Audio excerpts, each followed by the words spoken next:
محترم مسلمانانو ورونو اخرنۍ خبره کوم دی والدینو ته دا خبره کوم چې خپل بچو ته د ګناهونو اسباب مه جوړوئ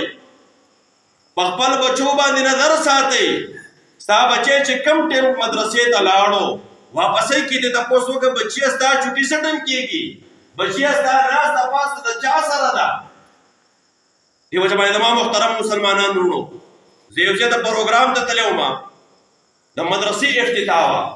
ما نه وړاندې یو مولوي صاحب بیان وکړو او په دې بیان کې یو عجیبه خبره وکړله الله خبره غور سره واورئ یو عجیبه خبره یې وکړله په دې خبره کې زما دپاره عبرت دی استاد دپاره مې عبرت دی کومه خبره یې وکړله ای مسلمانانو ورونو وی زه یو ځل په ماشوم ما ولیدو یو ماشوم دی په لاس کې ورسره غټ موبایل ورسره دی غټ موبایل وای ما وی چې کله دا ماشوم مدرسې ته راشي پوښتنه به ترې کوم وی چې کله دا ماشوم مدرسې ته راغی وای زه په دې مدرسه کې په دې کلاسونو باندې ګرځېدلم دا ماشوم مې کتو چې په کوم ځای کې ناست دی وای زه کلاس ته وردننه شوم ماشوم کلاس کې ناست دی پورته پټۍ پرته ده او د پټۍ لاندې ځان ته موبایل لګولی دی د موبایل کې دننه ځان ته ګاڼه لګولې ده الله وای ډېر زیات خفه شوم ډېر زیات پریشانه شوم وای ما چې الله ستا عذاب را باندې رانشي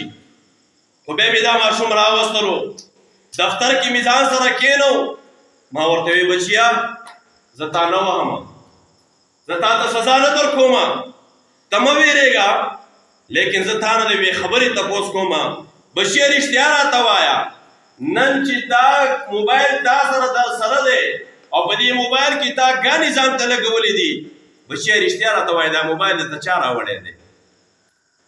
وی دا مې راته پلار د دوبۍ نه رالېږلی دی پلار مې راته دوبۍ نه رالېږلی دی وای ما ورته وی چې په دې کې دا کومې ګانې بچانې دي دا خو د ابوظبي او د شارجه د دغې علاقې ګانې بچانې دي دا خو چې کوم دی نو د پاکستان او د انډیا ګانې پکې نشته وای زما پلار مې مور ته ټلیفون وکړو او زما مور ته دا خبره وکړله چې دې ماشوم ته ووایه چې بازار ته مزه موبایل مې درله ډک درلېږلی دی الله قرآن وایي خپل اولاد مه قتلوئ قتل صرف دې ته نه ویلی کېږي چې تبرګی دې راواغېستو د بچي سټ دې وبالو قتل دې ته نه ویلی کېږي چې بچی دې کوهي ته ور واچو بلکې اصل قتل دا دی چې د بچي مستقبل دې تباه زما عزتمندو محترم مسلمانانو ورونو لږ د سوچ خبره ده لږ د فکر خبره ده په خپل اولاد باندې نظر وساتئ